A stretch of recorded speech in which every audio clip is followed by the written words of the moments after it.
is this, including closing the This is what's happening. Hearing noises is happening. Hearing my voice, hearing this voice. Feelings in the body are happening. Breathing is happening.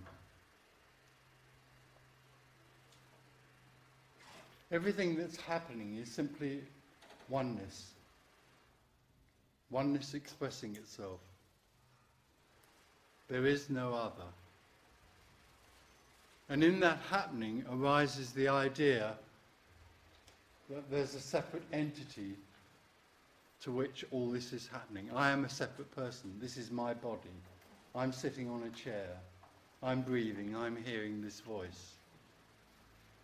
And all this, in that seeing, in that feeling, in that perception of being a separate entity arises the sense of separation, the sense of being a subject and everything else being an object. So I am a person and everything else is happening around me. It's out there happening to me. And we grow up in this sense, and we live and grow up and are taught by other people who live in the same dream, in the dream of being separate. And this sense is reinforced in us through everything that we deal with. If you look at the world we live in, it's all about individual success or failure. And we're taught by our parents, our teachers, the priests, the boss, our wives, our husbands. Everything is a reinforcement of the sense of being separate. And there's a contraction into that separation. It's an energetic contraction into being a separate person and protecting ourselves from the world out there that in some senses can be feel as though it's threatening. And for many of us, that's the way our lives are lived, in that sense of being separate and trying to succeed in some way or other. Very simplistic, but that's how it works. But for some of us, there's a feeling of a sense of loss, a feeling that this isn't complete. There's something that's missing. There's some sort of secret which can't be deciphered, some sort of secret, a sense of something that's missing. And so we go to religion, or we might go to therapy, or we might hear about something called enlightenment. So we go and find an enlightened teacher, a so-called enlightened teacher. And because basically we feel separate, we are seeking. There's a whole sense of seeking something. And so we go to a teacher, because we have that energy of seeking, we go to a teacher who comes from the same perception, the perception of being separate, a separate individual. And that teacher talks to us as though we are separate individuals and we have a choice. And that teacher may have had an experience of some sort, may even have had an awakening experience, and in some way or other is convinced that they are enlightened. And because they did A, B or C, like in meditation, self-inquiry or whatever, they then communicate the idea of progressive endeavour to the individual. So they speak to the individual and they say to the individual, you are a separate individual, and in order to become enlightened you need to take this path, meditation or whatever. And the whole of our upbringing and the whole way we are is all based on the idea that there is a separate entity and there is something that can be got. And the other thing about this happening of separation is that there's a sense that there's always something else to get. There's always something that's going to happen. So we live in anticipation. Our whole energy is about getting something more. We want, in the dream, to become more happy, more rich, have more lovers or whatever. We're always anticipating, we're always waiting for the next thing to happen. And there's a sense that that will bring us what we want, that will fulfill our lives. Basically, all of that goes on maintaining the idea of separation. The whole teaching of individual endeavour reinforces the sense that there is a separate individual who has to get something. It's all basically an ignorance. Liberation is the realization that there is no one, there is no separate individual. Liberation is the loss of something, it's not the getting of something, it's not something that can be gained. When people come here, a lot of people that come to these meetings think they're going to come and get something.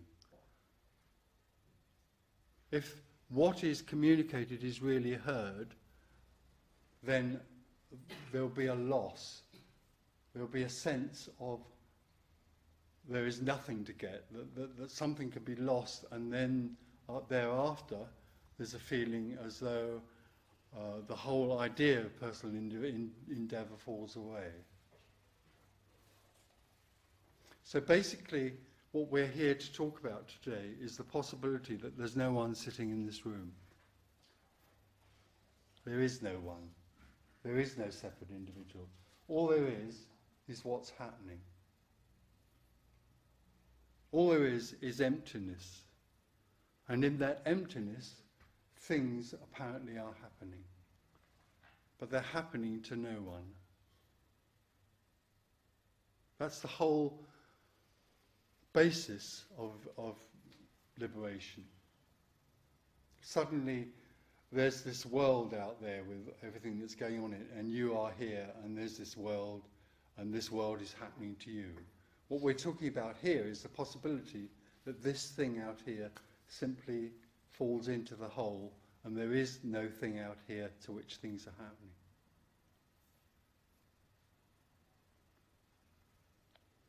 What also arises in that realization that there is no one is the realization that there is no choice, there is nothing that can be done.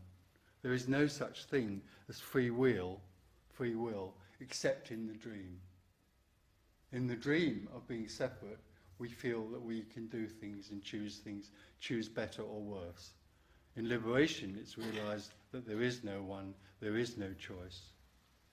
All there is this. All there is what is happening. So we can use words together, we can talk about this together and share this. We can rediscover this together. This radical and rare message can be rediscovered. And so we'll share concepts together about this, but also what can happen and what does happen in this sort of setting is that when people come together to be open to this, then there can be an energetic shift. That energetic shift is out of contraction, this contraction of being a separate individual, looking for something, out into boundlessness. That boundlessness, that energy that can be sensed is no one's. It's not Tony Parsons. It's got nothing to do with Tony Parsons. It's got nothing to do with anyone here. It's not owned. It's boundlessness. So there can be an expansion into boundlessness out of contraction. That's liberation. So we can talk together and share this possibility. And a clarity can arise. An understanding can arise. But that still is not liberation. You can have someone who is clear about this, absolutely clear. And you still have someone, a separate individual, who is clear about something. That isn't liberation. Liberation is an energetic shift out of contraction into boundlessness, into unknowing. What we're talking about here and sharing together is the adventure of unknowing. It's the adventure of living in free fall. It's the adventure of living in simply what is happening, what is apparently happening. Sitting on a chair, breathing, hearing a voice. That's all there is. It doesn't matter what you do, there always is only this, only what's happening. If you get out of here and walk out, that will be what's happening. If the mind resists this idea, that's what will be happening. It is all simply the expression of the infinite. So let's talk together and see what happens.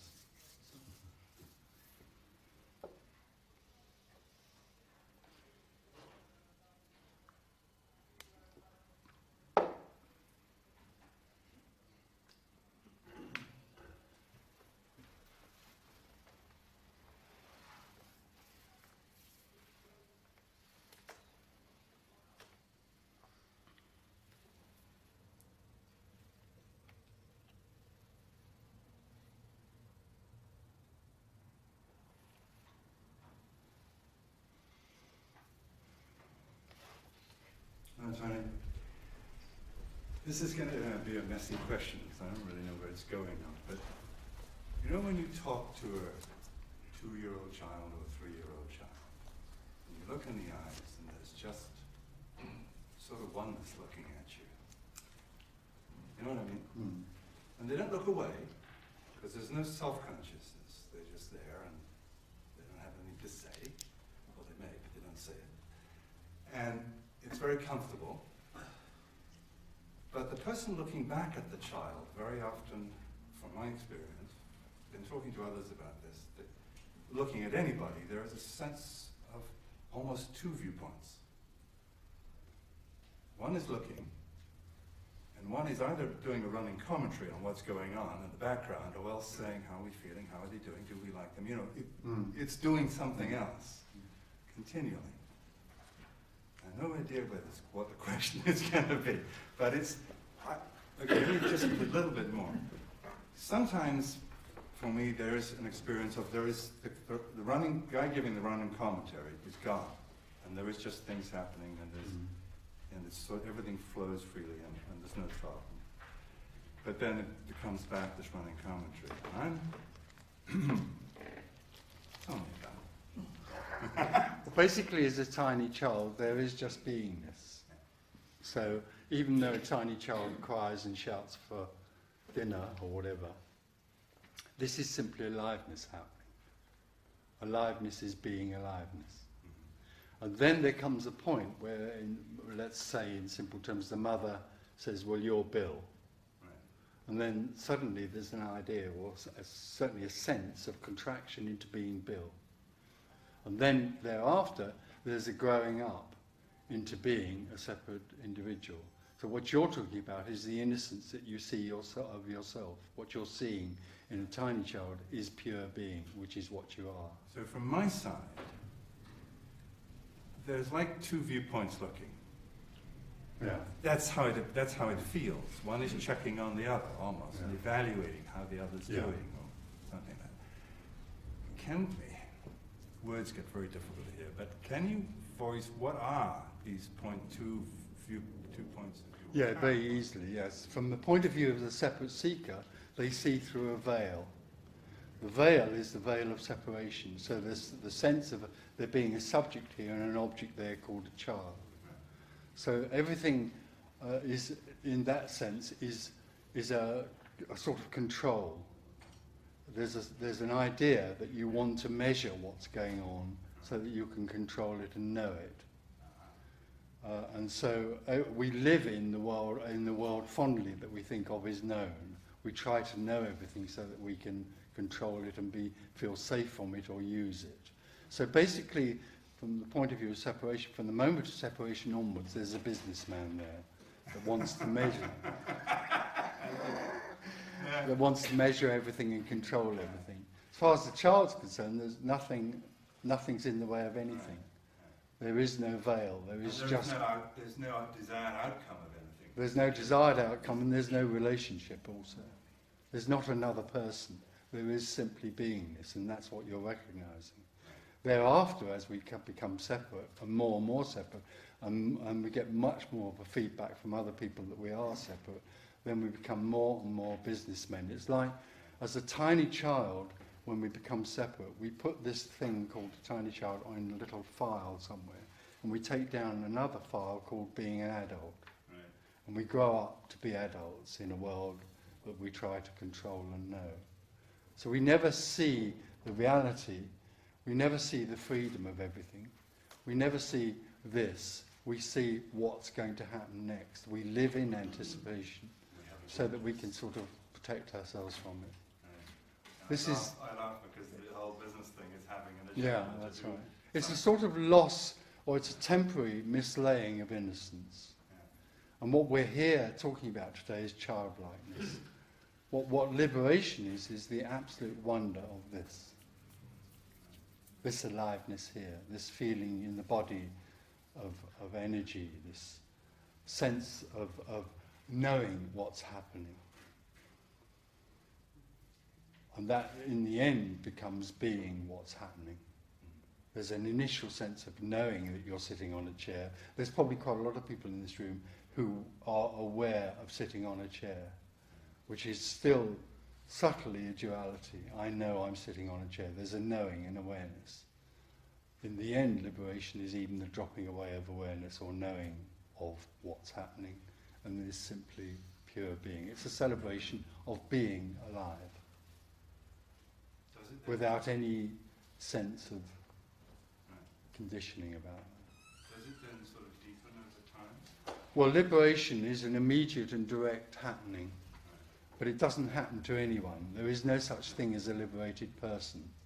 There's no such thing as an enlightened person. When there is no one, this celebration simply arises and is there. So actually, you couldn't say it deepens, because that implies... No, because you can't get more oneness. People that talk about stages of liberation or stages of enlightenment are still in the mind, and still the mind is totally living in anticipation.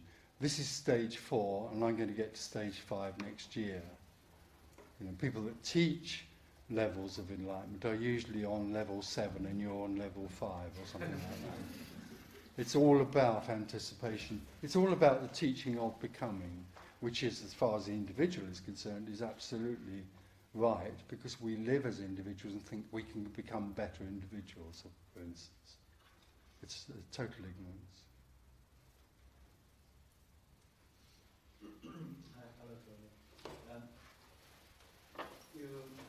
I'm just thinking about, I've invested my whole life in being what I am, you know, my identity, going to work, relationships, all that, and it's also through my conditioning, my programming, everything is there. So what you're saying, I have to kind of just step out of it and be... No, I'm not saying you have to step out of it. I'm saying you can't.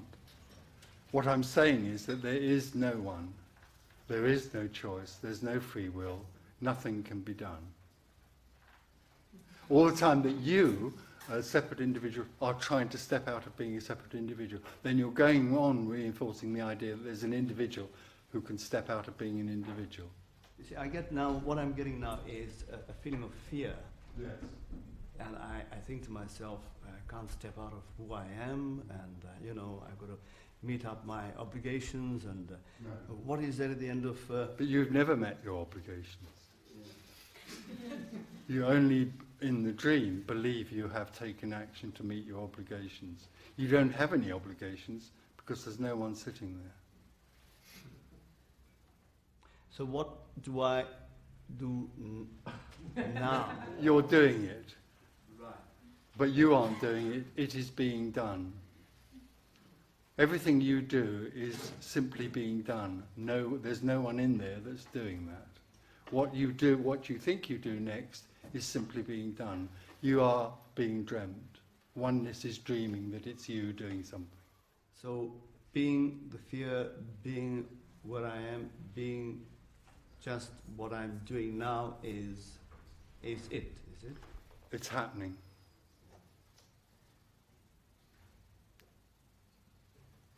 This is the worst place for an individual to be. I'm feeling it. You see, it's really, as I said, I've invested my whole life in being what I am, and what you're saying is right now, being all that. And yet when I go outside the door, then it's a completely different world that overtakes me again. You're anticipating that, but you're not outside the door. At the moment, all there is this. All there is what's happening. It's quite possible you'll never go out of that door. what will go out of that door will be a body-mind organism that's just moving and reacting to what's happening without any personal volition. So I live in constant anticipation and keep on creating the world in Yes, you anticipation. live in anticipation because you believe you are separate, and you think you're continually creating a future in which you can act one way or another. That's the dream. Thank you.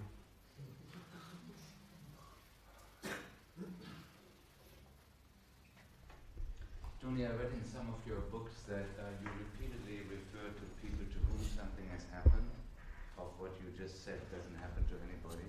I'm wondering how you can know that something has happened to somebody if there is nobody to whom it has happened. I mean, no, how can you, and who, or I don't know anything. But when people describe what you could call awakening, it seems very apparent from the way they can't describe it that it is awakening. Because of course they can't describe it, because if they could it would be them describing something they think has happened to them that's describable. It's indescribable. Right, but it's to me it's also indescribable, and I believe it's almost to everybody indescribable.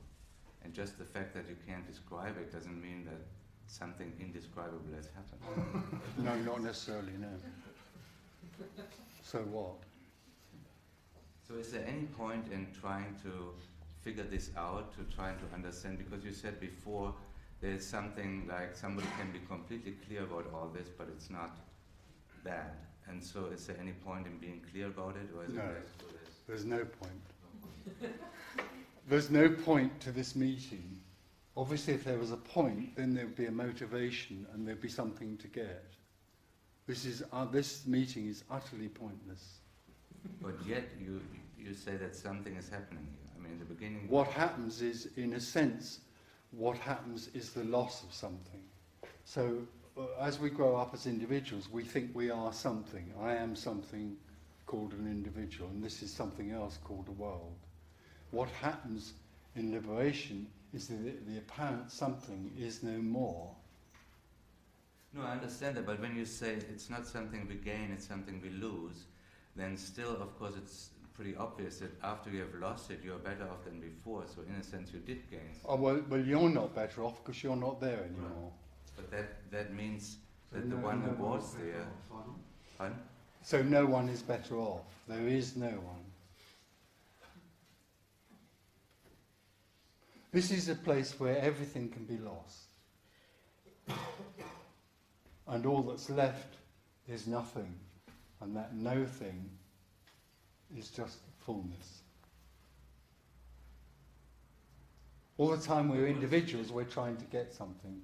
But what is it, I mean, don't you have then somebody who has lost something? Isn't that the same as... No, you don't have anyone.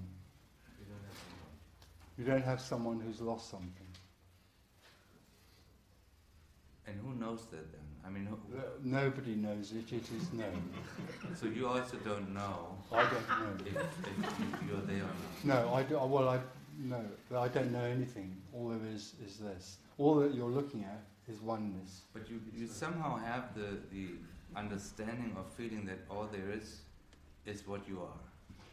Right? Understanding that all there is this is not being this.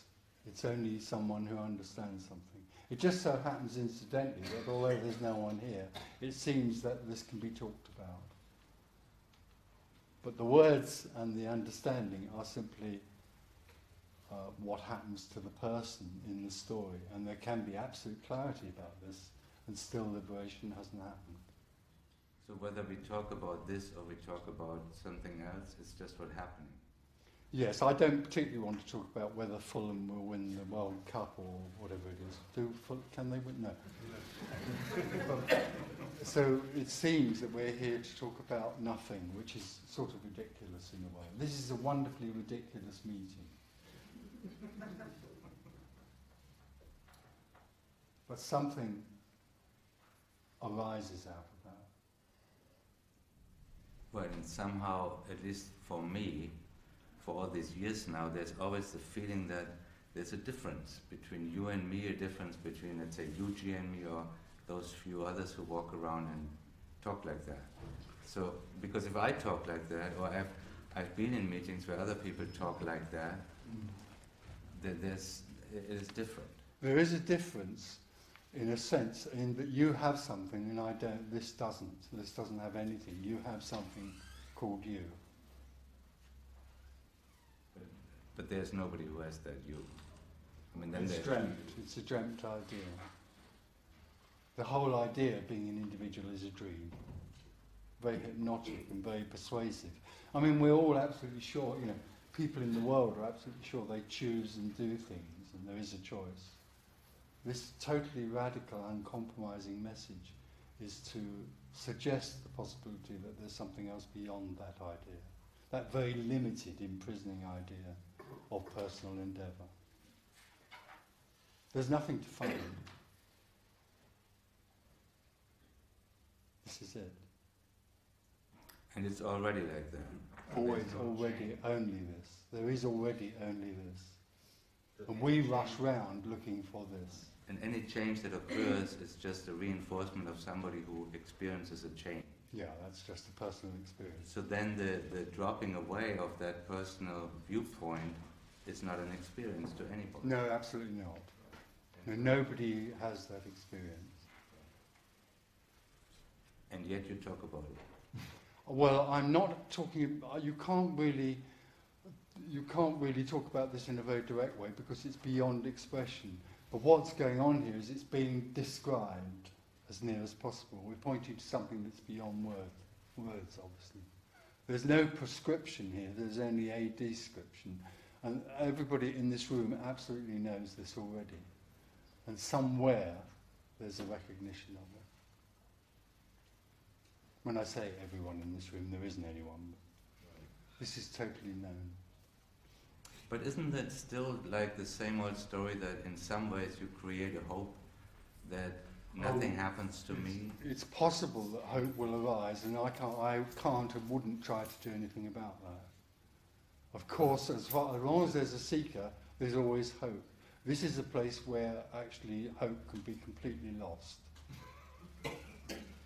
And that's the power of this sort of communication. But on the other hand, I totally hear what you're saying. It's very likely quite a lot of people walk out of here and hope that something's going to happen. Their death. They don't know that, but that's what we're talking about. The death of the individual. But if that would happen, then it would be different from what is now, so it wouldn't be what it is. Well, it is only what it is. Nothing is not in the slightest bit interested in anybody becoming enlightened, because this is the absolute perfect expression of nothing as it is. So in these talks there's no agenda, there's no motive, there's nothing for sale. And there's no way of getting there by whatever I can do or understand. All the time that you are there trying to understand this, then you are there trying to understand this. Understanding is a subtle form of seeking. This is more a sense, like the most powerful thing really is the sense of something rather than trying to listen to all these words and work it out. This is a sense of sitting in emptiness. There's, all there is in this room, all there is in you is absolute emptiness. There's total blankness. Get the sense that there's nothing sitting there. It's emptiness.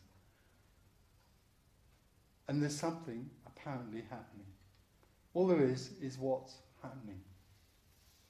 It's utterly simple. This is a totally simple and direct message which completely confounds the mind. And it's about sensing that all there is what's happening. All there is aliveness. It's here now. You don't have to go anywhere.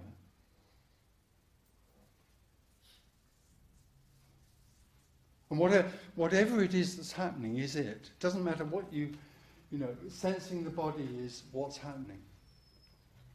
Thinking this is a load of crap is what's happening. Feeling frustrated that you don't get it is also what's happening. It's it. I don't get it is also it. Whatever is happening is simply happening for no one.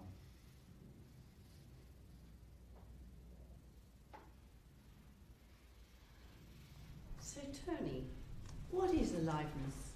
Well, you just put your hand out, that's aliveness. Aliveness is what is happening. What is happening is nothing arising as everything. There is only nothing and everything is also nothing. There isn't a nothing and an everything. This is source expressing itself. So aliveness is source expressing itself. What do you feel right now? Right away. Slightly confused. Well, slightly confused is aliveness, being slightly confused. It's what's happening, it's energy. Thought is no less significant than thought is an enemy, it's aliveness, thinking. Feeling the body is aliveness, feeling the body. Thought is just another phenomenon that's arising for no one in this room is thinking. Thinking is happening. So there's nothing wrong with, there are teachings that tell you that thinking, the mind is the enemy of presence. That if you stop thinking, then you can attract presence to you. It's another crap idea. It's another teaching. There's something you have to do to be present. So it denies. It's an imprisonment. It's not liberation. Liberation includes everything. Thinking, not thinking, feeling. It doesn't matter. That's all there is.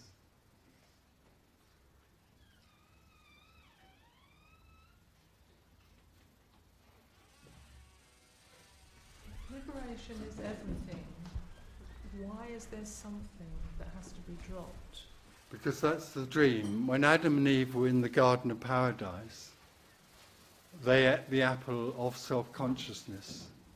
I've never understood all that. Well, it's very simple. When Adam, it's only a story, of course, it didn't really happen.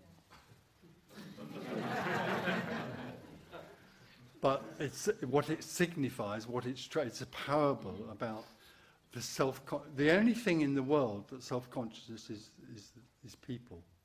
Nothing else is cats and dogs and trees aren't self-conscious. They just are pure being.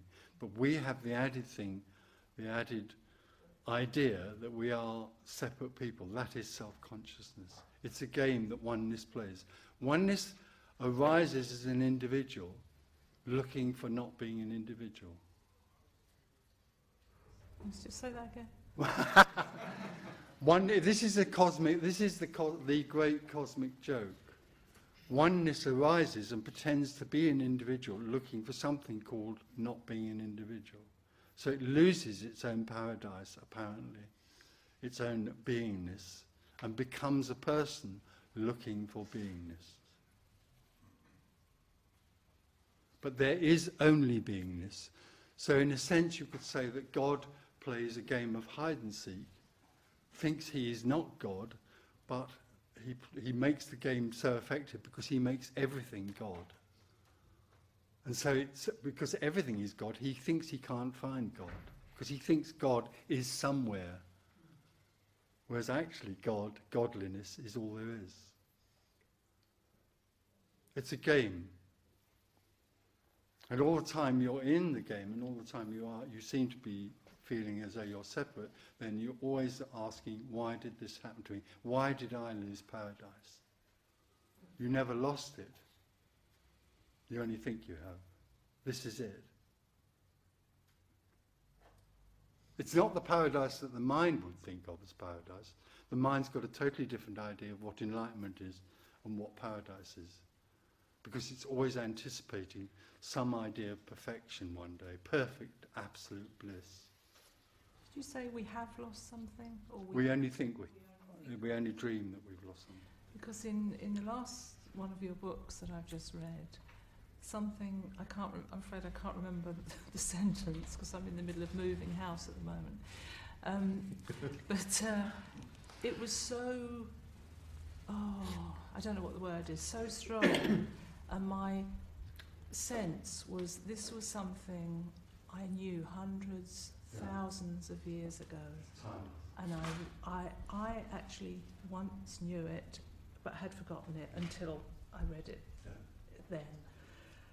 And it was just, I just had to put the book down for a few minutes, couldn't continue.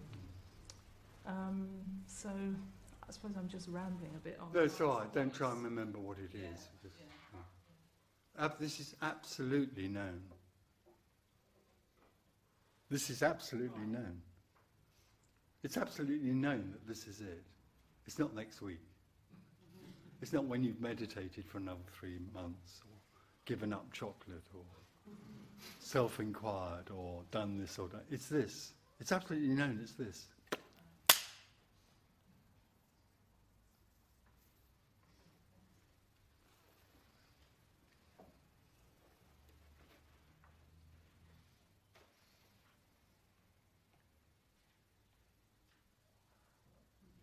Tony, it says in your book here.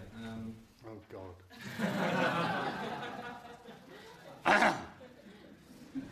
They come because there's something else going on here that's far more powerful than all these words. Yeah. Can you say something about it? Well, in a sense, there's boundlessness. It's nobody's boundless. It's got nothing to do with Tony Parsons or anyone. There is just boundlessness. There always is. Only if you went down the road to the local pub, there's boundlessness. But in a sense, people come here. There's an openness, a sort of prayer, a sort of I want to hear something. There's a readiness to hear this in this room, and that what is not only heard but felt is a sense of moving out of this contraction. We become contracted, and we think I'm me. Right? This is me in here, and the boundary of me is this bit of skin that's all around here. I'm in this. I'm limited in here, and there's that out there. This liberation is simply an explosion of that me out into everything. That's energetically what's more powerful than any words can be. So everything, in a sense, becomes me. And suddenly the wall is no longer I'm me and that's the wall. Suddenly there is only me. But that's, me is a funny word. You're getting the sense of it. Everything simply becomes being.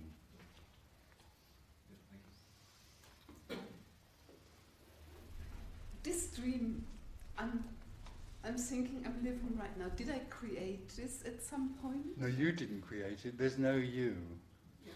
That is oneness, pretending to be a person who has grown up in the world, and everything that's happening in the world has nothing to do with that person.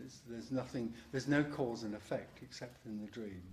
But the way it is happening, has this been created at some point? Well, no, there is no creation. There is only this. There's nothing back there, and there's nothing forward there. There's nothing above, there's nothing below.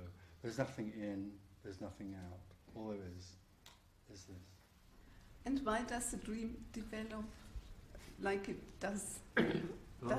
Why does the dream develop itself like it is? Well, it doesn't develop. We only think of ourselves as having lived for so many years, and things have happened, and we think we've done things. None of that is real. It's a dream. Nothing is developing because there's nothing to develop towards. There is no becoming. There is only this. So could could this dream be influenced to No. sort of? Because it's not going anywhere. The whole idea of influence is the idea of going to somewhere, of getting to somewhere. There's nowhere to get to. Where would nothing need to get to when it already is complete?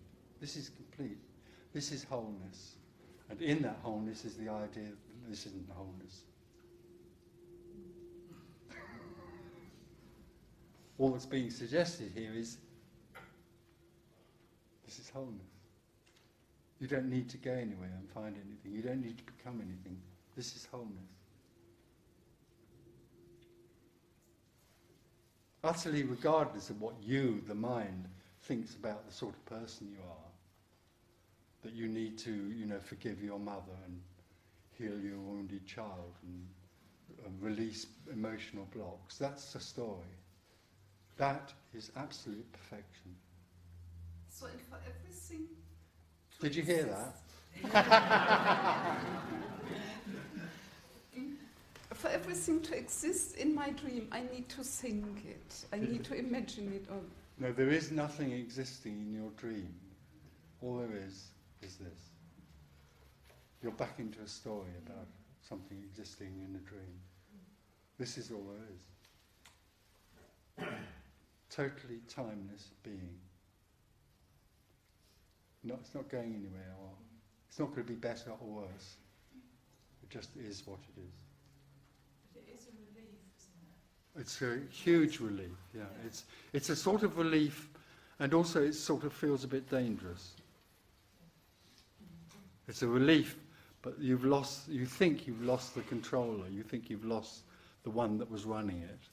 You fondly believed the one was running it. People fondly believe that they're the managing directors of their lives. There's nothing more unreal. Just, can I go back to your story? I mean, there was a time when... Yeah. There was a time when you were uncertain, and there was a time where, you could be sitting here and someone saying the same thing as you saying. I wish I had been. Yes. And that was a time of uncertainty in your life. What was it that what was the kind of experience of what happened that made it from uncertainty to certainty? I lost me. Well, the me was lost. This died. This separate entity died. What was it happening on a physical level? Oh, nothing in particular in my case. It doesn't. For some people, it's quite a physical thing. Some people feel it energetically. For other people, although it is an energetic shift, there wouldn't be necessarily any sort of impactful thing that would be remembered. It just is. It's like there's two, there's one. But there was a whole process going on before that. Although it has nothing to do with this happens absolutely despite anything, obviously despite anything that was apparently going on, which is only a story in a dream. You got up one morning and that was it? Well, I don't think it was in the morning. But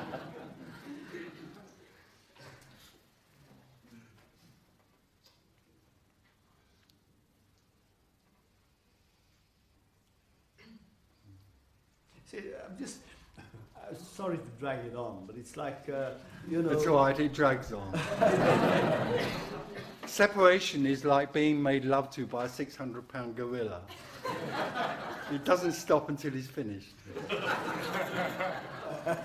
We can hear this message over and over again, right throughout the ages. Well, we don't hear it, and actually you won't find this message very apparently in the world of religion and endeavour or spiritual teaching. It's difficult. This message is interwoven into the scriptures, hidden in the scriptures, hidden in the teachings, but it's not actually talked about. You'll have a lot of teachers today will give lip service to the idea that there is only oneness, and then they will tell you what to do about it. It's just crap. It's just a contradiction.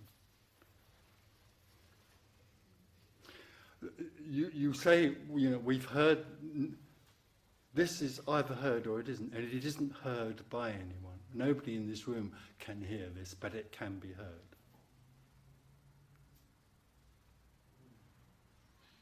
I've got a kind of strange storyline. Is it perfect when someone goes down the road and takes a knife to someone? Absolutely. I'm afraid it is. No, for the mind, obviously not. For the mind, which is in story and is in better and worse, obviously stabbing somebody in the back is worse than something else, like taking a blind woman over the road or whatever. In the mind, there are values and there are betters and worse. This is totally beyond that perception. It sees only oneness, regardless of what's happening. There is only being, utterly regardless of what is apparently happening. It's totally beyond any idea of moral behaviour or responsibility.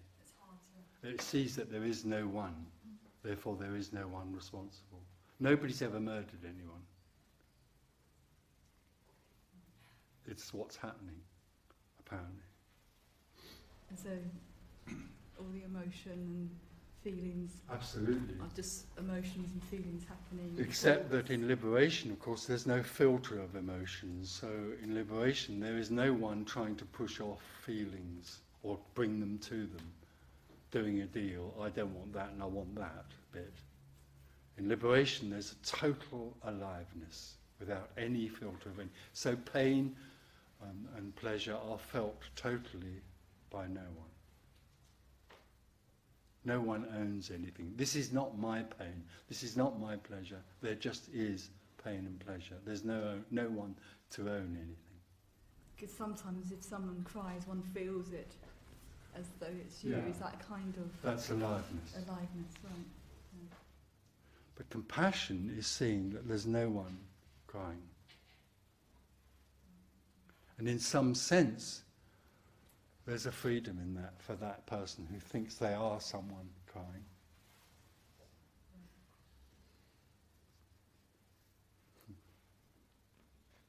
So there's no one here seeing anyone out there that needs to become enlightened. It's crap.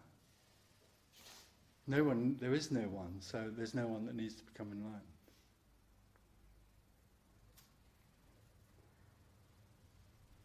You described it earlier, the process of liberation as a great relief. So it's just simply that you observe what is happening and whatever occurs, I won't say to you, whatever occurs is what occurs, and if it's now boring, then something else happens, or it's... Well, it's what happens, but the mind can be bored by this. This is a very boring, this sort of liberation is very boring for the mind. Because the mind's idea of liberation, or what it fondly likes to call enlightenment, is of great glory and all knowing and all power and all loving and being very gentle and slow moving and dare I say it, listening to vegetarian music. It's that picture we have of the beloved person. Liberation has nothing to do with any of that. So the mind is bored by this idea and hates it. Of course, the mind doesn't want there to be just the seeing of this. It loves the story. But the mind is still oneness expressing itself through the mind. But there's a process that one is aware of, which one is observing, and so I'm trying to express this without getting to the notion of I and you and it being anything other than a dream, but when when it decides to do one thing rather than another, there is a process of, well, I'm doing this now, this is going now, and then something else is going to happen. Yeah, that's an appearance. This is an appearance. This is oneness waving. But the point about it is that waving is totally and utterly meaningless. It's just the beauty of itself as it is, without it trying to go anywhere. It's not pointing somewhere else. It's over there, it's over there. But if it needs to go to the toilet now, for example. Well, it would go to going to the toilet does happen, still. Liberated people do crap.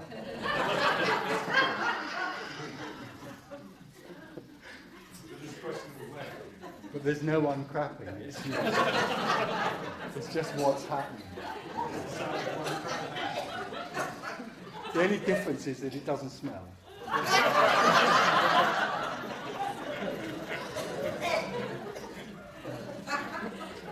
The sweet smell of liberation. Oh, yeah.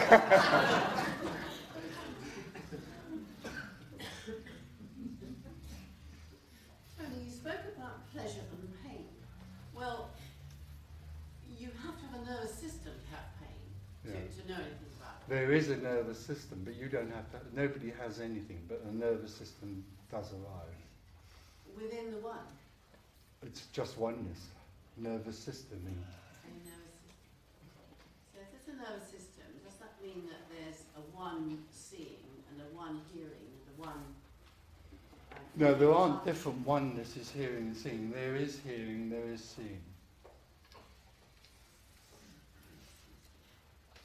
That's what's in this room. There's seeing, there's hearing, there's laughing, there's For no one. This feeling of pain and whatever. Yeah, absolutely.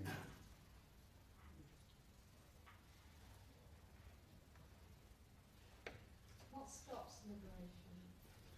Well, in a sense, nothing does, because there is only liberation. There is only liberation. But also in that liberation, because it is a liberation, it is the liberation, there is also the idea that there isn't liberation. Otherwise it wouldn't be liberation.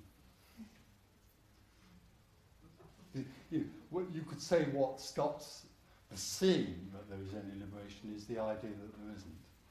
But it's also energetic.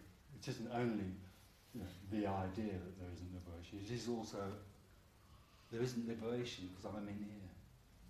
It's a feeling, a sense, feeling of being limited.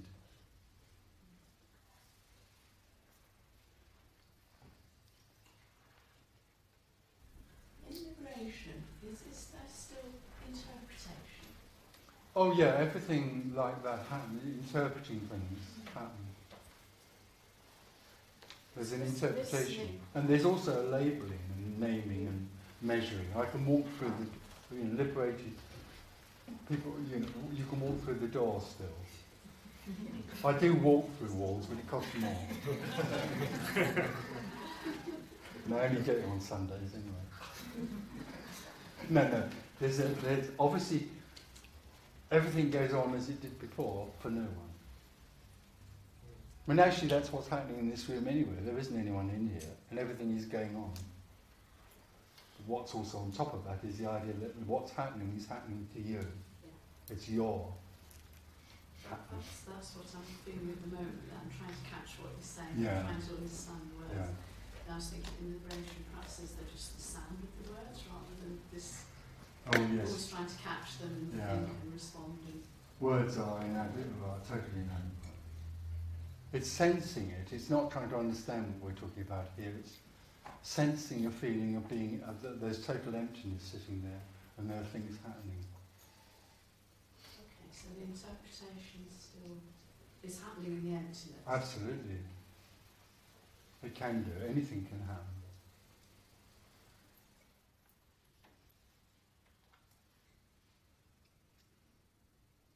With healing in the dream, there's a perception of healing Yeah. or not healing. Yeah, absolutely. And it really doesn't matter. No, It's not like at all. It's all happening anyways. Absolutely. There, in a sense, there's nothing to heal, Yeah. obviously, because this is everything. This is oneness. This is fullness. And also healing can apparently happen.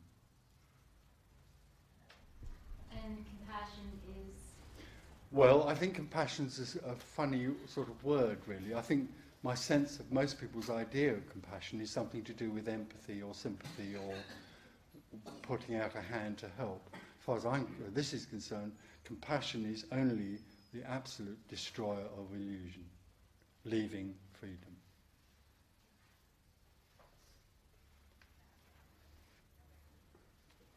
And compassion doesn't, for a moment, comprehend the idea that there are different levels of understanding, therefore you have to teach at different levels. This is another amazingly arrogant ignorance, that somewhere what we're talking about here isn't already known, therefore I must talk to you at your level because that's the only level you'll understand until you get to level 16. And then I can talk to you at level... It's just nonsense. This is childlike. This is about the childlike wonder of this. Who needs to be taught it? How can you teach being when all that's sitting here is being? This is not a teaching. We're just sharing together something.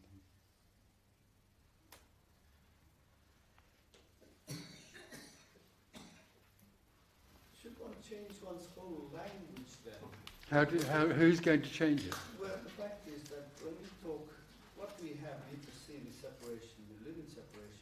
Our whole language then is in separation. Absolutely. So when you then say we are liberated. There is liberation. Here we go. There is liberation. And, you know, my language is changing slowly. There is liberation. So it's that now has to change in a way to endorse the fact and whatever that, you know, we're living in a state of freedom, of liberation, whatever. Now the fact is that we have a language that constantly teaches us limitation. Yeah. And if I change my way of beingness, can I then change my limitation to, if I can say that I can fly perhaps, I can change my limitation to say that I can fly, I can do things. Can that be a possibility in my shift of perceptions? Okay, so basically you don't change your way of being. You just vanish and there is just being. Thereafter, it's possible the use of words will change, but you won't do that. It'll just happen. And also, thereafter, in being, in the absolute joy of this, there's no idea that one would want to fly. For instance, because there's no, what's the point? This is wholeness. This is in loveness with this. This is in loveness with this. This. There is only that. So who needs to fly? Who needs to know what's going on in Jupiter or Africa? This is beyond knowledge. It's beyond knowing, beyond information. It's beyond the gift or the idea of wanting to fly. It's a total celebration of this. It'd be fun to fly, but it's meaningless. The whole, as long as we're individual, we're always trying to add something on. Like, I can fly, we've created the aeroplane, but now I can also fly. I can use telepathy, I can do this, I can do that. We always try to add something onto our lives. This is the end of that. This is the end of us. This is the beginning of fullness. A fullness which needs nothing. Because it's full.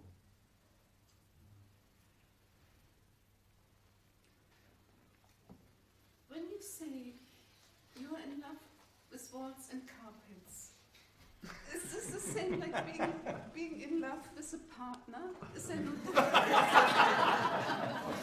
Yes, but you don't get a list from the carpet. You don't get. You're not. It's in a sense, being in love with the carpet is just my romantic way of describing this.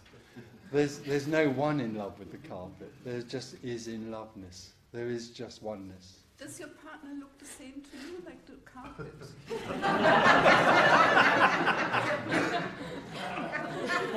Well, I'd rather go to bed with her than the carpet. No, in a sense, everything is simply that. Yeah, what's the difference?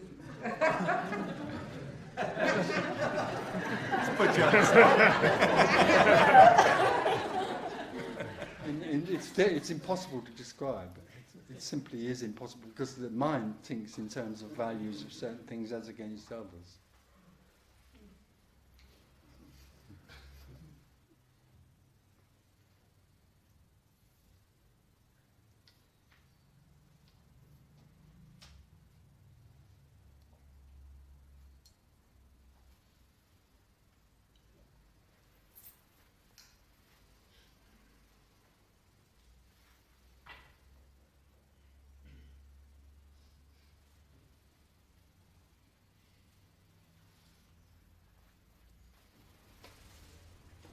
So does the acceptance of oneness mean abandoning the desire to do anything about any aspect of that oneness that might not immediately seem pleasing, such as somebody trying to stab you on the street? No. Countries invading other countries and for no other... The whole of the story is seen through as just the play of one. So it loses its significance in terms of the idea of changing it in any particular way, but it wouldn't mean that you would go out and buy a Rover rather than a Jaguar, Right.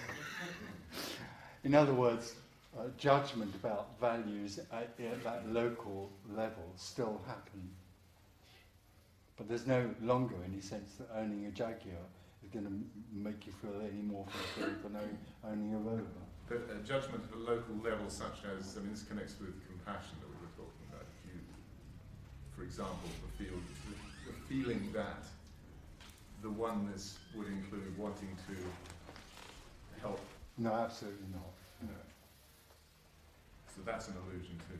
Any sense of wishing to. Well, there's no idea of wishing to help anybody because there isn't anyone. Right. This is fullness. This is wholeness. There isn't anyone here that needs to be helped because there is only that. So whatever is complete, and Yeah. that's it.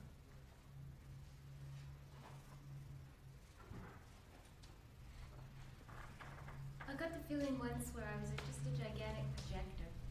You are. Yeah, so what I was looking at was just my own projection everywhere. And that was me everywhere. Is that how you feel? I had the experience where I was coming from nothingness, or I don't know why that was. And then like a projector started up, and then there was light. Yeah. In a way you could say that, yes. That's a way I've never heard before, but there's just what's happening, in other words, yeah. It's all me. But it isn't a projection coming from you, it's just, it's not, I'm not projecting it. There is no one, it is just what's happening. So there's no particular significance about this body or that wall. There's no sense of locality.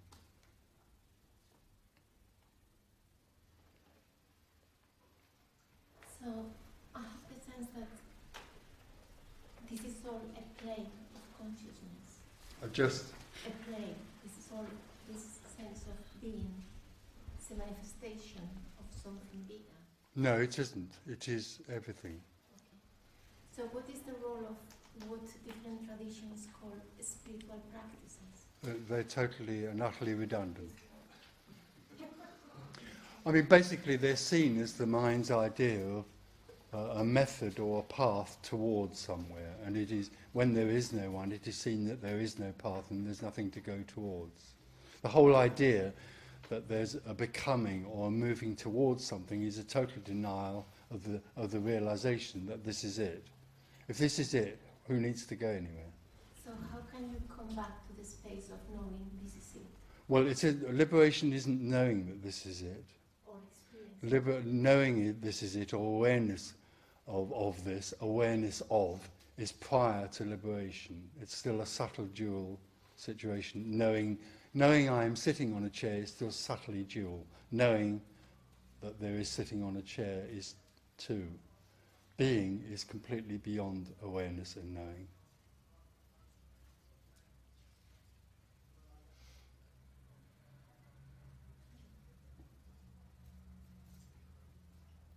It's the unknown. It's unknowing. It's living in unknowing. But there isn't anybody doing it.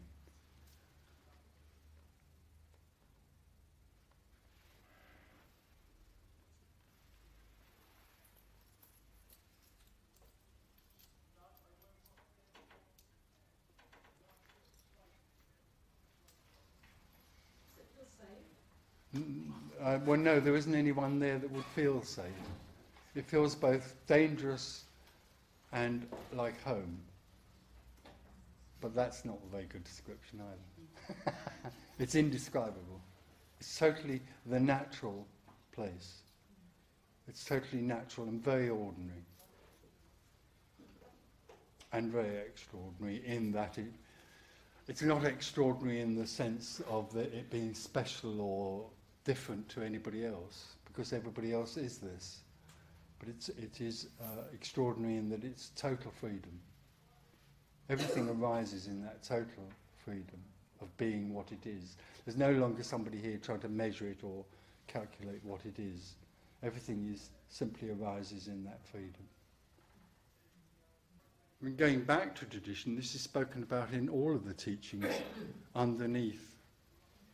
And the mind gets hold of that and other messages and turns them back into a dogma about becoming. How would you say it's described in the teachings?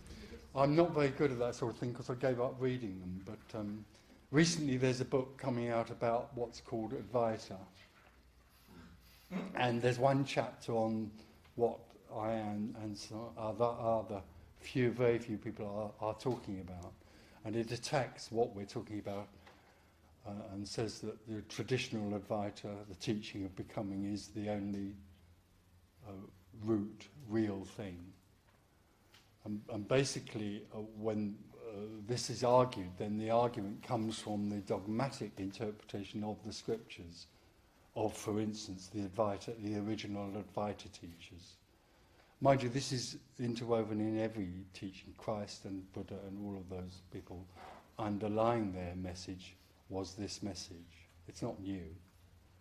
But basically, also, strangely enough, when I started looking at what the originator, the apparent originator of this Advaita teaching was, he actually also talks about this in this way. And what about Christ then, Jesus? My sense, it's very difficult to know what he said and what he didn't say, because again, if you read the St. Thomas Gospel, it's very apparent that he's talking about this sort of thing, this mysticism, this mystery. But of course, the Gospels were written 75 years after he died, or longer than that, and the mind gets hold of what's being said and has to turn it back into something that's a dogma, because that's the only way the mind can work. It can only work in time and anticipation. So what we read of Buddha and Christ, we see in Christianity and Buddhism. It has no relevance to this, because it's fundamentally based on the idea that there is a separate person who can choose to become.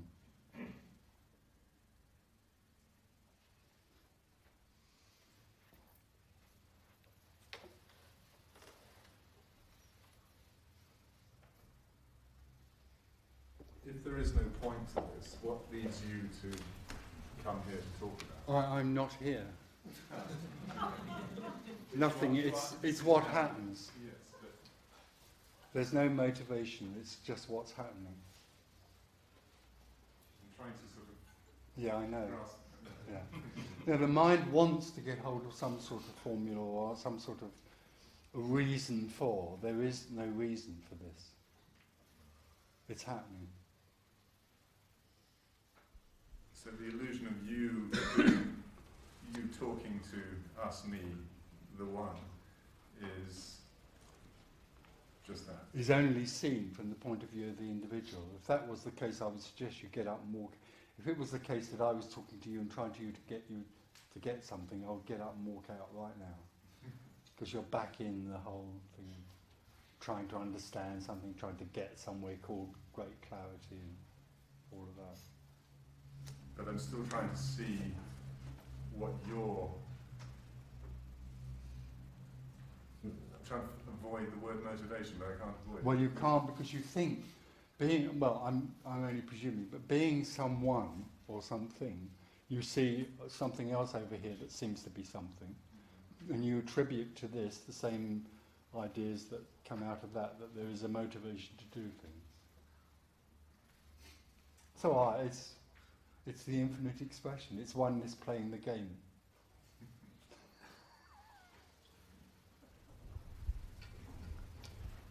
Is there value in any endeavour?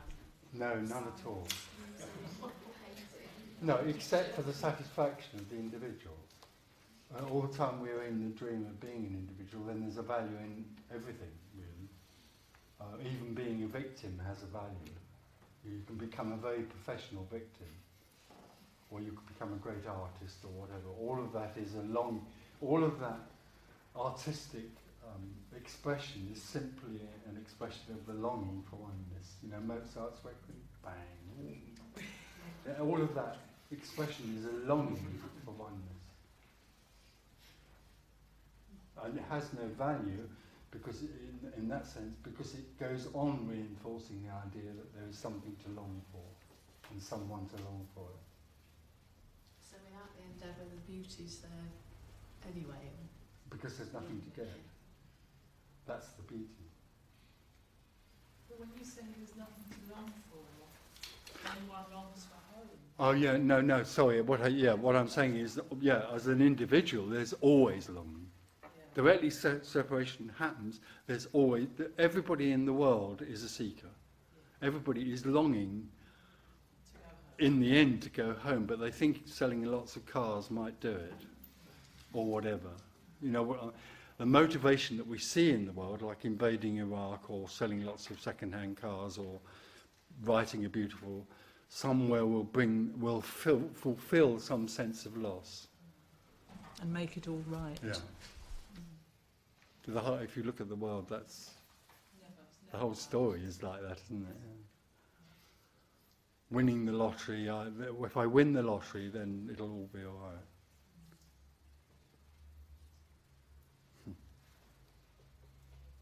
And in a limited sense, obviously in the dream it would be for a while. Yeah. You know, the fulfilling of immediate desires like making love or winning the lottery have a temporary feeling of fullness about them. There's something, oh, wow, you know, I've made it. But there's still somebody who thinks they've made it. And after a while that falls away as well. It's a temporary gratification. But the longing for the home that you described as home today, that's really what I'm talking about. I know about the cars and, you know, but... Yeah. No, there is absolutely a longing. I have that longing. Yes, absolutely. But that, to you, is very apparent, because you already, in a sense, identified that your real longing is for home. Yeah. Absolutely. And it doesn't stop until there's no one longing. Oh, that's that feels like the last difficult. Yeah, it is. It's like there's someone who is longing. Oh yes, and that's that's what's holding it back, isn't it? When there's no one. Yeah, yeah.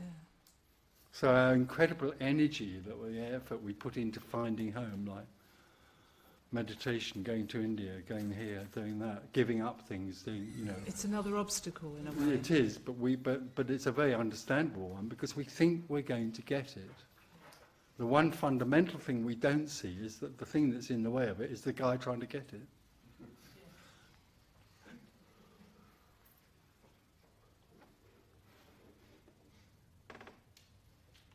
If there's no longing in beingness and oneness, where does the game of separateness arise from? Prior to liberation, there is a dream of separation. After liberation, there isn't.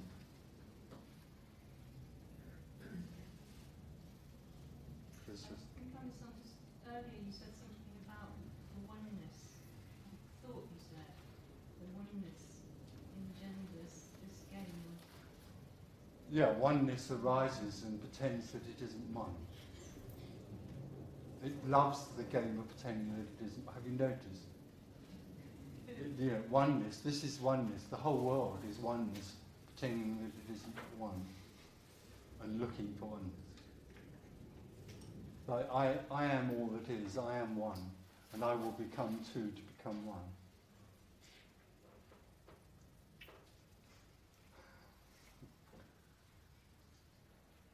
Tony, when you say before and after liberation, doesn't that what do you mean by that? There is no liberation. There is no seeker. There's nothing. There's no before and after liberation.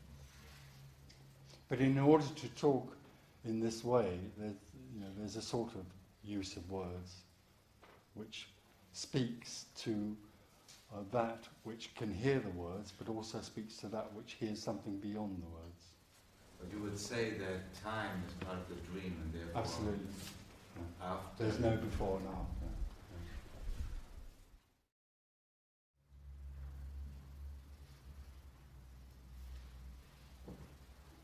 Oh, go for it again. You started last time. Struggling with the words again. We're going to be coy about this question. There appears to be a knowing of being nothing and everything. And you said that's a difference between that and being nothing. When there's there's still a duality. When there's someone that knows there's only oneness, you've still got someone who only knows something. There's no point in asking how do you get from one to the other. No, I know not that at all. Absolutely not. So I'm trying to... You're still a rich man, you know. It's more difficult for a rich man to enter the kingdom of... So anybody with con... So what do I kick off the donkey so I can get to the eye of the needle? If you pay double fee, you might get there quicker. Double what I You give me half your income. I could turn up the energy a bit. No, there is nothing that can be done because there is nothing to do. The whole idea that there's something to do is that you're back in the wheel of becoming. So you just live in frustration. Yeah, well, that does arise, yes. But no, the longing is there and possibly enhanced because you have that, there is that sense of, I see it, and can almost step back into it. Yeah. And you know, I think the Zen people talk about it going from the head down to the heart to the gut, and mine's got sort of halfway, Yeah. well, it's rubbish, but I mean, it's just a way of phrasing it. Yeah. And mine's got stuck in the throat somewhere. But it's not anywhere. No. You know, the whole idea, it's in the heart. No, I know, but I mean, the mind just likes to play with ways you're looking at it. Doesn't know what to do. The yearning is there, and it doesn't know what to do with the yearning, so it thinks of actions, obviously. Because So not knowing what to do is also it. Not knowing what to do is also this.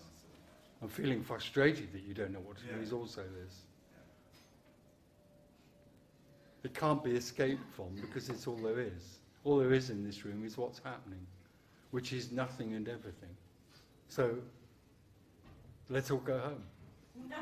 Like, you know, it's so simple. It's so simple that we can't bear it. This thing can't bear this simplicity.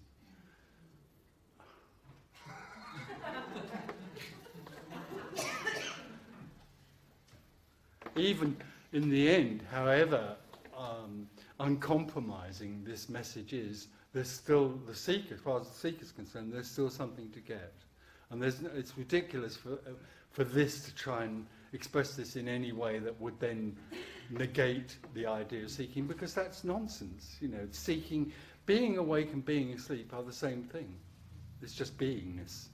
But it's okay for that to be said when it's seen. When there's a seeker there, it doesn't feel as though being asleep is the same as being awake. And so the seeker's whole impulse is to seek, and it doesn't matter how many times you come here for 300 more times and pay all of your income to me. And basically there would still be something in there looking for something until there isn't. And this isn't going to stop that. It just collapses when it collapses. So could I make seeking stop? No. But if you try to stop seeking happening, you would be a seeker trying to stop seeking. You know, and you can't not do anything. People say to me, "Oh well, you know, you're now saying I have no choice, and I can't. You know, there's no choice to do anything or not do anything. I can now raid a bank, but you can't either raid a bank." You know, but then other people say, "Oh well, I won't do anything." But not doing anything is not doing anything. It's impossible. The point is that you're never going to get it, because you know it's not something to get. It already is. That's all there is. I find it hard to ask any questions. Yeah, well, It's to the point where you think, "I'll just drop it." Yeah. But in another sense, of course, there's no one there that can ask questions or not ask questions. Come to see that all that's happening is just happening to no one. You didn't do that. It happened. It's so next to you. It's not only really next to you, it is you. It is what's happening. So I'm not going like this. There's just No, you're not going like that. No. You are being done.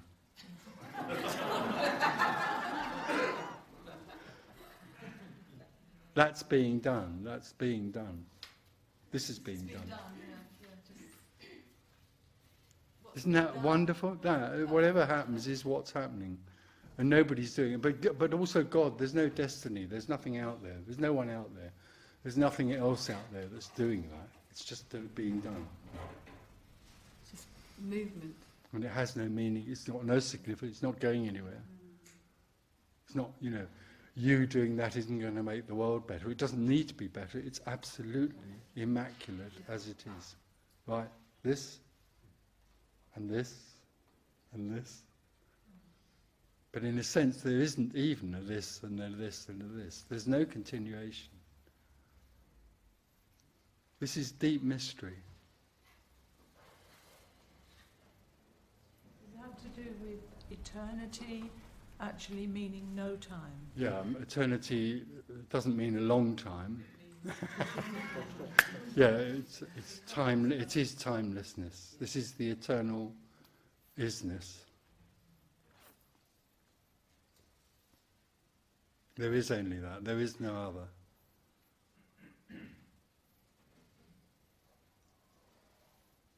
This is really the cornerstone of all apparent teachings and scriptures. This is the cornerstone of all, which is always rejected. The cornerstone will always be rejected. Underneath all of the religions, all of the teachings, there's this. This sharing beyond knowing. And it's at the core of everything, and it's constantly rejected. What you see in Christianity, Buddhism, and all, everything else, is a constant rejection of the idea that all there is this.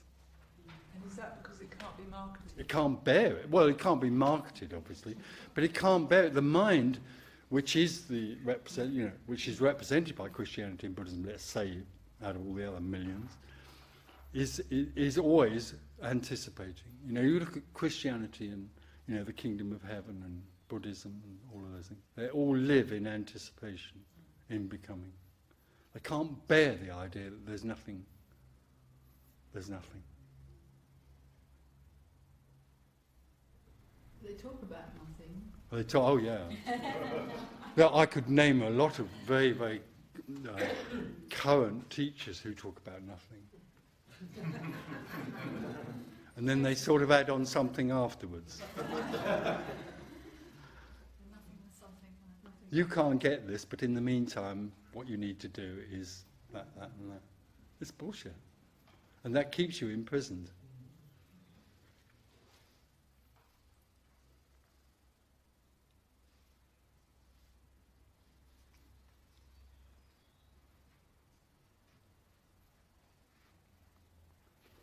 Are we being lived? Well, there is no we, but life is life. Life is arising. Apparent life is arising. This is nothing. This is no thing appearing to be something. So all there is in here is absolutely nothing,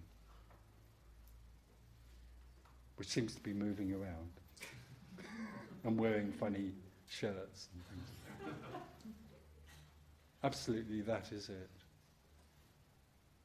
I don't know whether you know, but recently scientists have discovered nothing. Did you know that? They've discovered there's nothing, but because the mind is what it is, they have to call it something. So they call it dark matter. So then it's something. And it's amazing, they're now absolutely determined to measure this. And there's a mine in England that's a mile deep. It's one of the deepest mines in the world, let's say. It's very dark down there.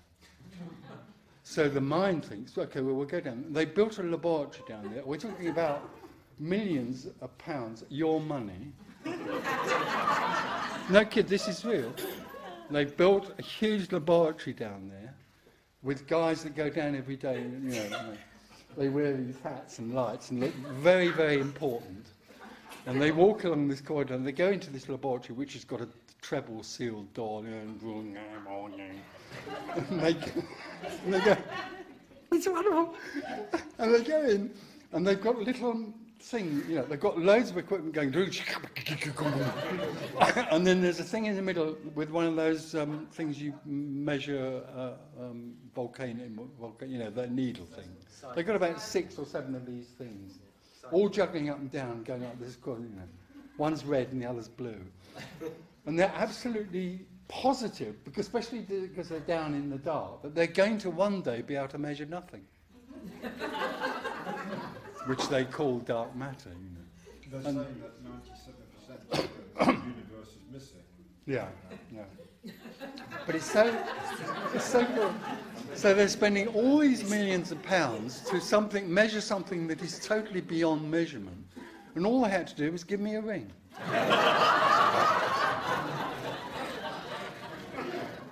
And I'd be perfectly happy to take 10 million just to tell them they're wasting their bloody time. The mind is so wonderful because it has to measure everything. Got a question. Could one say, I don't know if that's the right way to put it, that liberation could only happen through grace? No, well, you could say that, but as far as I'm concerned, there is only grace. There is only liberation. And you could say, you know, the way the mind thinks that grace happens to someone when they, you know, become very good and they haven't sinned or they've been very pure. And grace floats up on a cloud, you know, and sees that they're good and shoots an arrow down and fills them with enlightenment. But no, there is only grace. Everything that's happening to you right now is grace. Everything, through the senses, everything that's happening is the beloved saying, you're looking for me out there, but hello, I'm here already. This already is, so there is no grace and everything is grace. I understand this is a very common thing. When I was a very young child and it was nothing to do with my environment, I used to try and think of nothing. And I understand that's a very common thing with young children. Isn't that interesting? Yeah, absolutely. No, absolutely. I used to sort of try to imagine, sort of like in my mind, eliminating, although I wouldn't have known that word, you know, the world. I tried to sort of think, what if there was no this? What if there was no that? And try and get to kind of, if you like, pure space or something like that. And you can't get there like that. But isn't that interesting that young children have that idea by themselves? My sense is that in a tiny, tiny child, there is pure being, and then the separation happens and the story begins. But my sense is that even years after, or say a few years, there's still a sense of beingness. And you can see it in young kids. There's still a sense of something that's back there that they've sort of mislaid somewhere. And it's a gradual, in a way, it's a gradual, apparent process into being a separate. And in another way, at the other end, there is what seems to be a gleaning back into, or bringing back into that. I mean, the other theory, there are teachings which say that we have a thought, and in between a thought there's a gap, and then there's another thought, and the gap is nothing, is the source, is the great. So people try to, you know, catch the gap. So you sort of, if you go to one of these people, they sort of like they're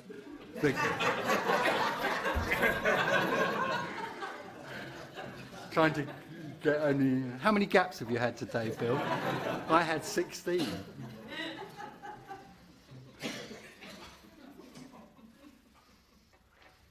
It's the same with music, isn't it? I mean, you can hear the space between the notes. Silence. The silence. Mm. And you can't have the music unless you have the silence.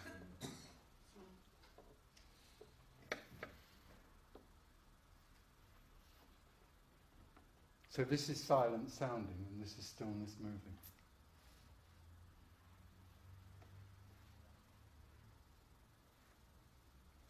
That means that every move we make is from the stillness back into the stillness. Everything comes out of nothing and appears and falls back into nothing. So everything that's happened, like these arms, you know, are just nothing appearing to wave its arms and fall back into out of silence and back into silence. or stillness. Nothing is the still, silent, impersonal, uncaused source of all that is, but all that is also that. They're not two different things. Is there still any sense of that longing in your experience that you can recognise? You say, oh, that's a sort of conditioned response or something like that. Are you talking about this? There's no longing because there's no one. Not even anywhere in your experience the thought comes up or anything like that. Well, no, because there is no one experiencing anything. Right. Because it's just always the tendency is to personalise this. This has nothing to do with Tony Parsons. Right. No, but I just have a sense as we speak in my myself. That, oh yeah, I recognise that longing for something whole or to come home or something like that. I recognise that as part of my experience, almost continuously, I think. But when there isn't anyone, there's nothing to long for. Yeah. So that disappears completely. Well, it never really appeared. That's the problem. We think that this sort of separation is real, appears and then goes away again. It's simply a dreamt idea. Yeah, but it's still a dreamt idea. Yeah.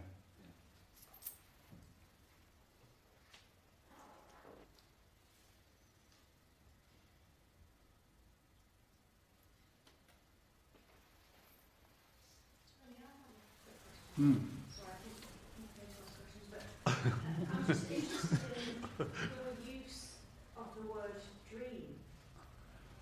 A dream alludes to an appearance. I suppose appearance is another word. It's an appearance. This is oneness appearing to manifest. Because dream kind of says to me, there's a dreamer. Okay, so the dream more alludes to the dream of being a separate person. So we live in a dream called I am a separate person, and then the dream is no more, and there is only what is. And it is then seen by no one that what appears is both nothing and everything, or is the appearance, is oneness appearing as two. And the dream, I suppose the sense of dreaming is that somehow it's a very hypnotic state which goes on being reinforced by every other dreamer, apparent dreamer. So when we wake up, at night we dream, and then we wake up and think we've stopped dreaming. It's just another dream.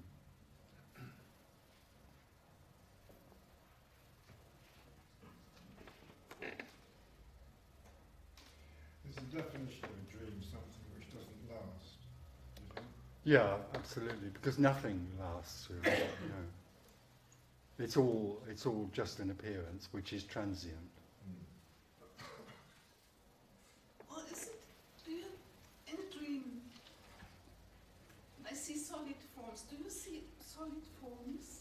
Yeah, solid forms are seen, but there isn't anyone in them. Solid, yeah. I mean, let's, going back a bit, because I think Mike was asking something. As long as there is a separate something, it dreams that it is a separate something, and it dreams that everything else is.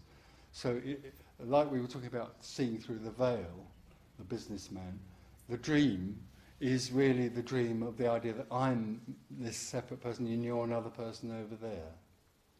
That's dreamt, that feeling, that idea and that feeling of limitation in this body is also dreamt.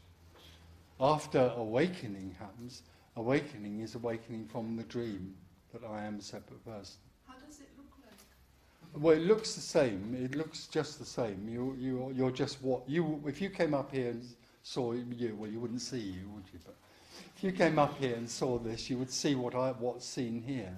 Except that what's seen here is form, is the formless in form. Does it look solid? Yeah, sort of. In a sense it does, yes, but not entirely. What do you see? It's like when you look at mountains sometimes, we think of them as mountains over there, but in this, they actually look like something on a postcard. There's no substance. You don't have any substance. So is it not, when you wake out of this dream, you suddenly see light all over you. No, that bloody stuff, no. You don't see lights. It's just absolutely ordinary. But in a sense, there is nothing here looking anymore. Nothing. No thing is looking at no thing appearing as something. So what's seen elsewhere and in this and in everything that arises is both nothing and everything. This is a mystery. This is, we're talking about a mystery.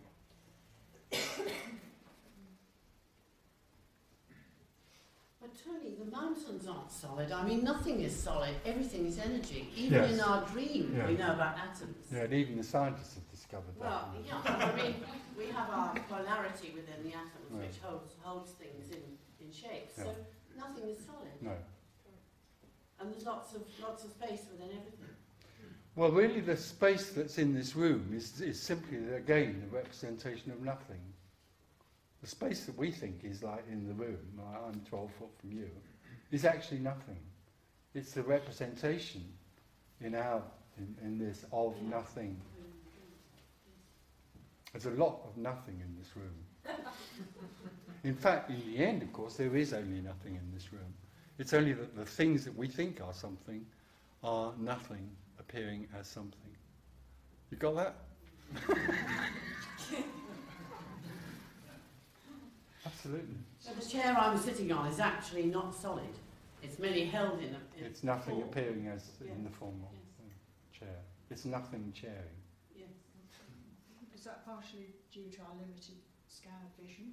Well, as a separate person, we think of it as something separate from us, as an object. I mean, having the knowledge that it's made up of atoms, you might then think, oh, this is only a chair. It's only atoms forming a chair, but that all becomes very conceptual.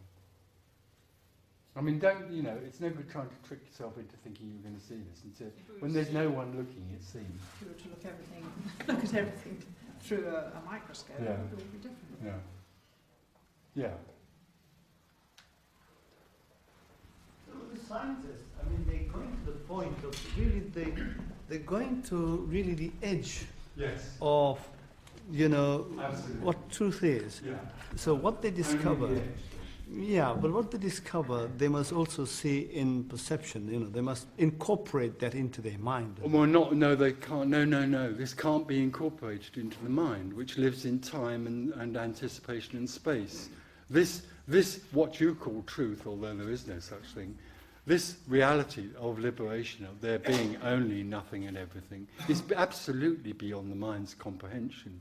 But if a scientist who's down one of those holes, looking for nothing on that thing, suddenly is no longer separate and sees that there is only this, he won't be able to tell the guy next to him.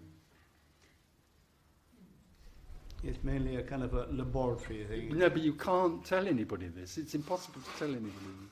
It's the one, the scientists would then like to go and write a report in the, whatever we call it, the scientific manual of the week. Say, I've found nothing. It's not very easy to describe, but it's absolutely nothing. You can't get hold of it. It's got no colour and no shape. Doesn't do anything. You can't. It's impossible to describe this. It is because it's everything. It's like Einstein saying that all he wanted to do was really to touch the mind of God, so... Oh, God, that sounds a bit dramatic. I mean, there is no God and there's no mind. Sounded good at the time. You know what I mean? I think he was a bit of a showman, our Einstein friend. It's always the mind, But, we always think it's something to do with the mind. The mind's a child. The mind is just a tool. The mind can do many, many things except become enlightened. But we're so fond of the idea that we can become enlightened through understanding. Do you need to understand sitting on a chair? When you fell in love with your lady, did you need to understand it?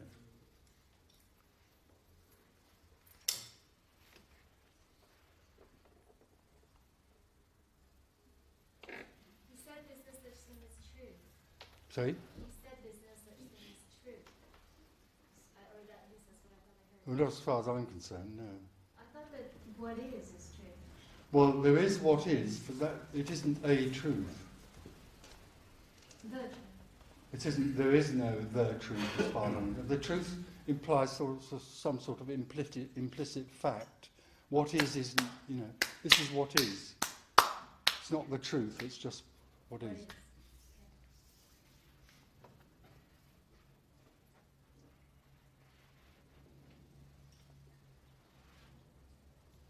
And cannot be known.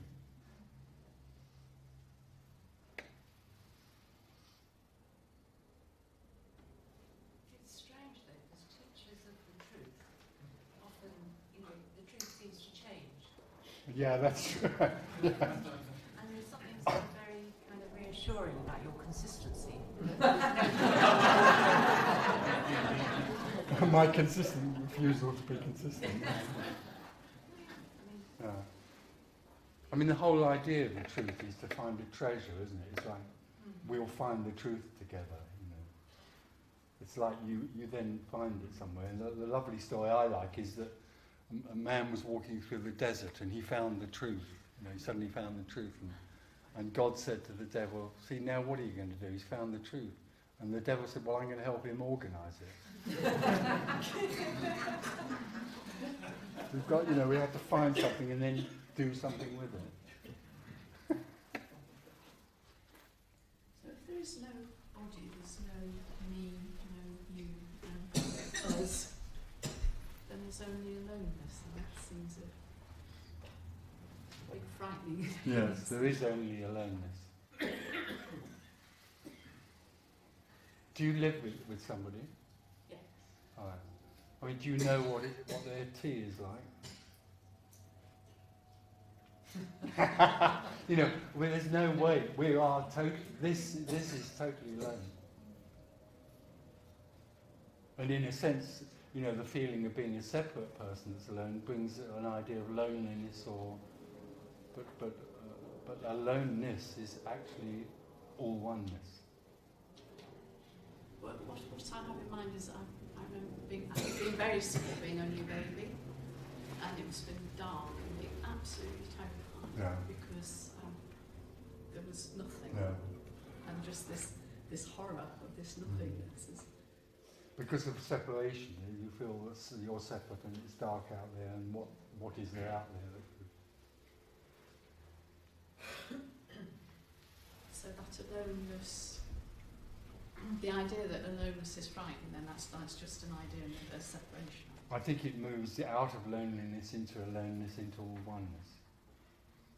So that in the end, everything is this.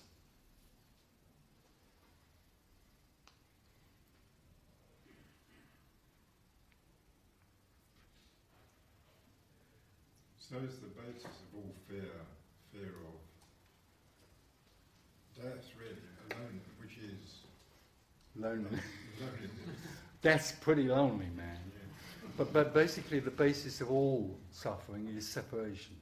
The root of all fear and separation is, and all of those other things like anger and all of those are rooted in one thing, separation. Directly we think we become separate, then we become afraid and everything else happens as well. Greed and all those things are the longing to feel that sense of being separate.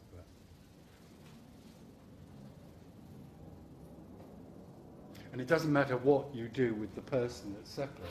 You could do therapy, religion, or anything you like.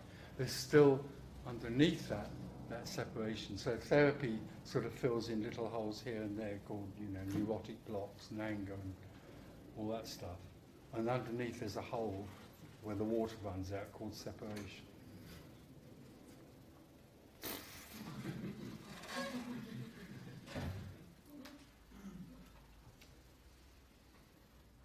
And it only ends when there's nobody that's separate.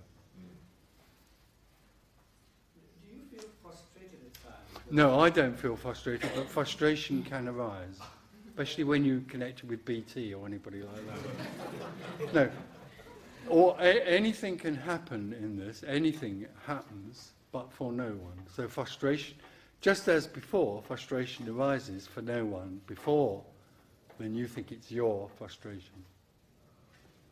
And further on to that, like talking about BT, is the communication of it. You know, it's like you have an experience, you have an itness, you have an isness, which we do not have.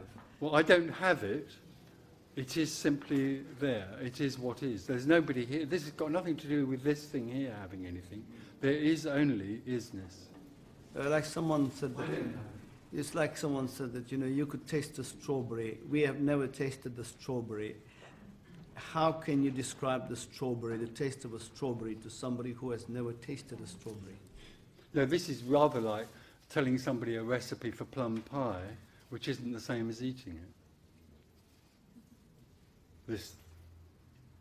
You can describe it, but that doesn't mean that somebody hearing can taste it. Yeah. That's the absolute wonder of the open secret, or what I call the open secret.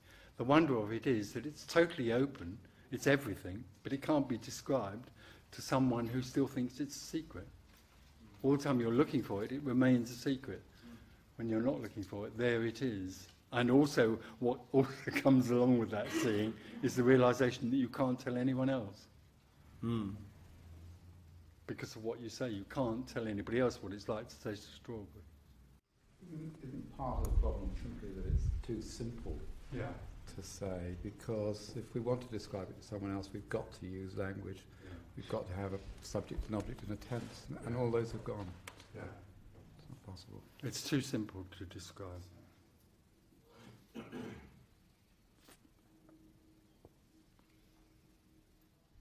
Tony, when I came across an expression of yours it was the first time I had heard this expression in one of the books, the arms of the beloved, it had such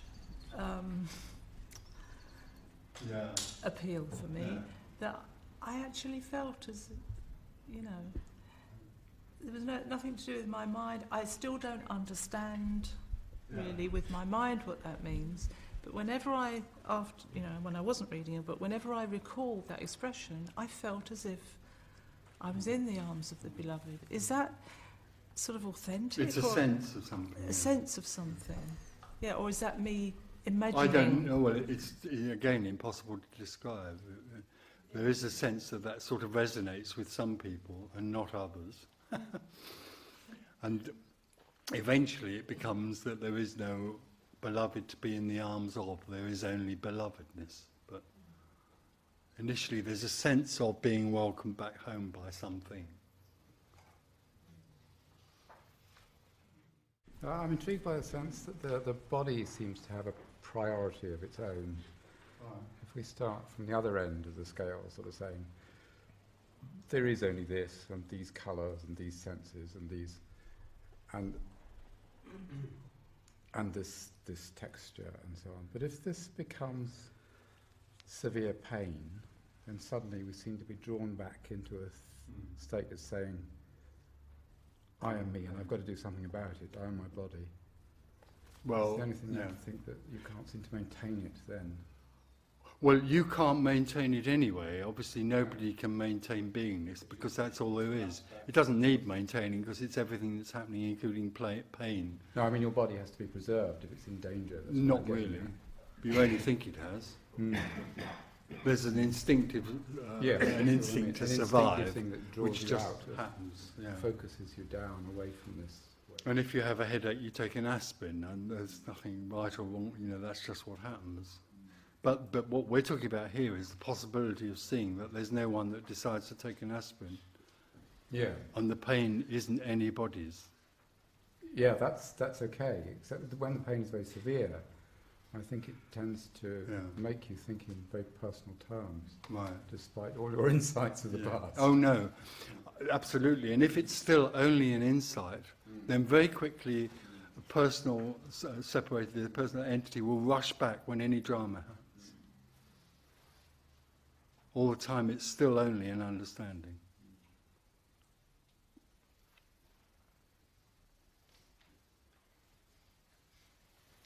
If what you're talking about, or what is being talked about, is so simple and so natural, why does it seem so unusual?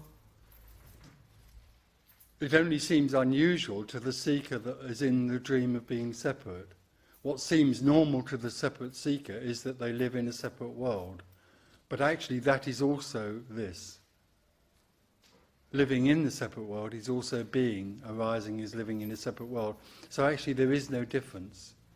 But when there is a seeker who maybe hears this, then suddenly there seems to be a difference between where they were before and what could then happen. What I mean is it occurs so infrequently. Well, it doesn't occur at all. It doesn't occur frequently.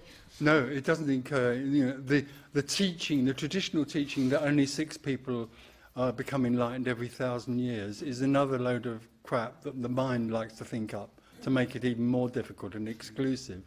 The reality is that there is only liberation. So it's not what we're talking about here isn't something that happens. It only apparently happens. Frequently or infrequently. It's not relevant as far as nothing is concerned, because nothing already is the whole, so it's not interested. You are nothing pretending to be someone looking for nothing. To you, it would seem that the falling away of the seeker would be something that's happened to you. After it happens, you realise that it didn't happen to you. And it didn't really happen. And actually, even worse, nothing at all is happening.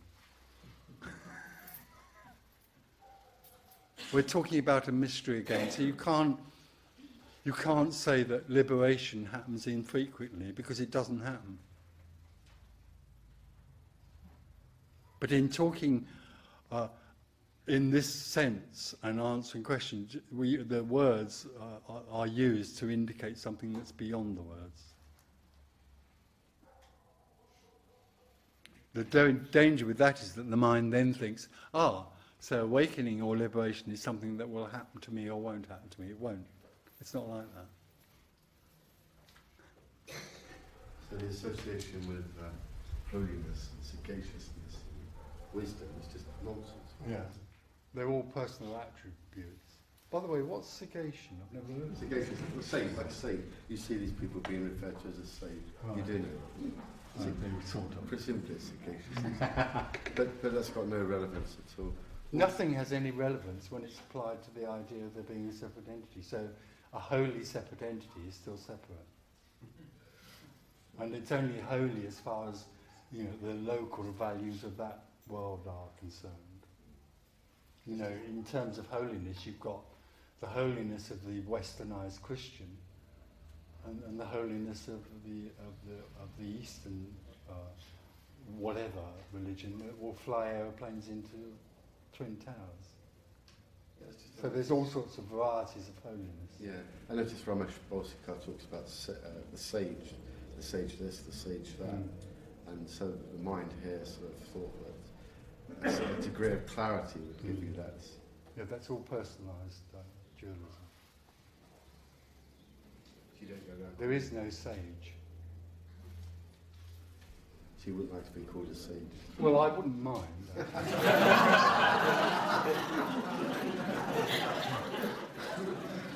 Except sage sounds a bit sort of old, and I'm such a young, virile sort of. I think of something else you can call me. Captain Marvel.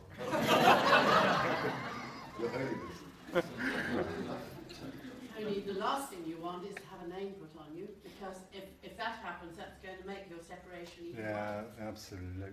Mind you, it might make me more important. I could put up my fees, couldn't I? What do you do with your time? What do I do with my time? Whatever happens, really. I eat toast and marmalade.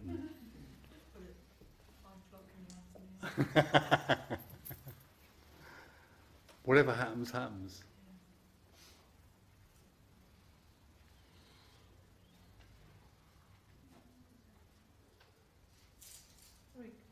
Could I just ask, going back to this issue of pain again, is it an illusion of the mind, or is it the body's cry for help, or what? Well, it is those things in the story. Is it's all in But the it's story. just oneness arising as something that we call pain. I see. It doesn't have It's any not the body, significance. It's not. Well, it is protection. in the local way Yeah. in the story. You know, in the story of meaning, that it means there's something apparently that's wrong. Yeah, but in the greater scheme of things. Well, there isn't a greater scheme. Because there ain't nothing going on, but in the nothing. in the nothing, it's Then just it's nothing. nothing appearing as pain. Oh.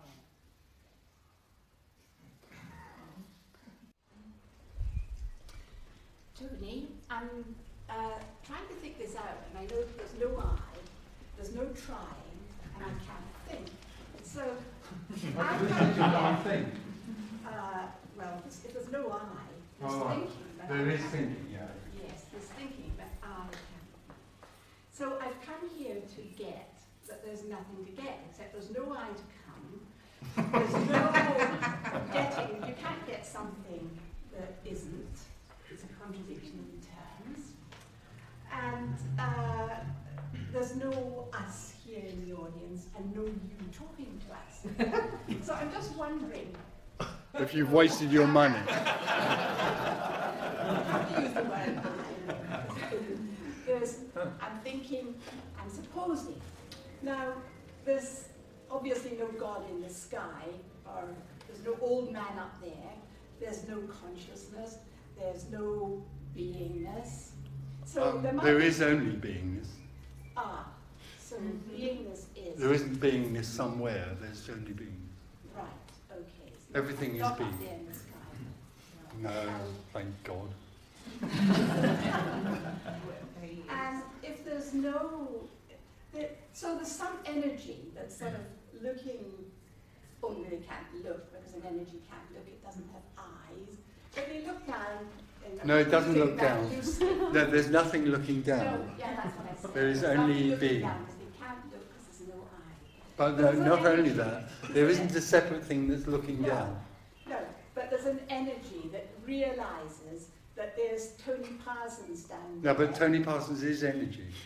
Yes. But there's Yes, only that- there's only energy. Yeah, but that energy sees itself, no? Awareness arises. It's aware of itself. It sees, and it has this not entity called Tony Parsons down there, and it's saying to itself, well, he's not doing a lot at the moment, you know, he maybe needs something to do, we'll send him round. Let's have this game where we send him round to a lot of people who think that they are entities, and that he's an entity, and that and he'll teach them that there's nothing to get. Right. But of course, there's no he, there's no audience, there's no getting that there's nothing to get, and that seems the end of it.